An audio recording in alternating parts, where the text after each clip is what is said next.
For this 1 minute overview, we're looking at the Tolerance ZT0808BLK, which is a all black wash sprint run version of the Tolerance ZT0808, which has been out for a while. So really good looking knife. I always thought that this design was really good looking with a really simple handle and this really utilitarian looking kind of modified drop point or modified Wharncliffe style blade. So when I saw that they were doing a sprint run in all black wash, which I'm not always a fan of, but I think looks really good on this knife, and that USAMadeBlade had made only two with this custom, what they call Anomascus anodization pattern, I decided to get one to check it out. The first thing I noticed out of the box was how great the flipping action is.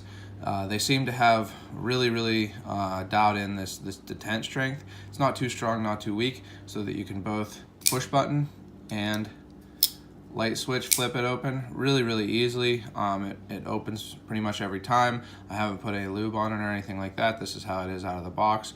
And also part of that is because it does have a ball bearing washer pivot. So because of that, it's really smooth, drop closed, and it seems to be really well made. No blade play in any direction, no lock rock, and even when unlocked, no side-to-side blade play.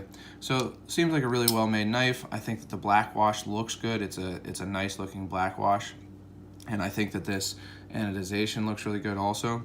Now it is very slightly off center. I'm not even sure if you'll be able to tell. It's like, you know, not too much off center. It's not touching the sides or anything.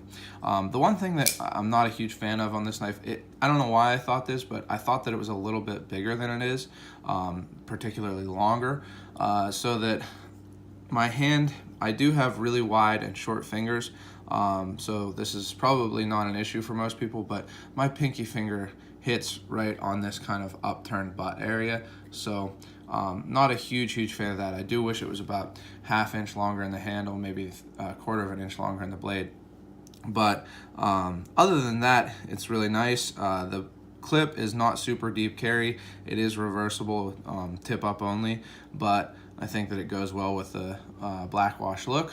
And overall, really nice looking knife. Again, I think it's a very classic design, classic looking design. And I haven't used or carried this one yet, but if I do, I'll definitely make an update on it. But I think it's going to be a pretty utilitarian knife as long as the handle, you know, is big enough for your hand and everything. So an interesting knife that I'm happy to have got to check out from Zero Tolerance and USAMadeBlade.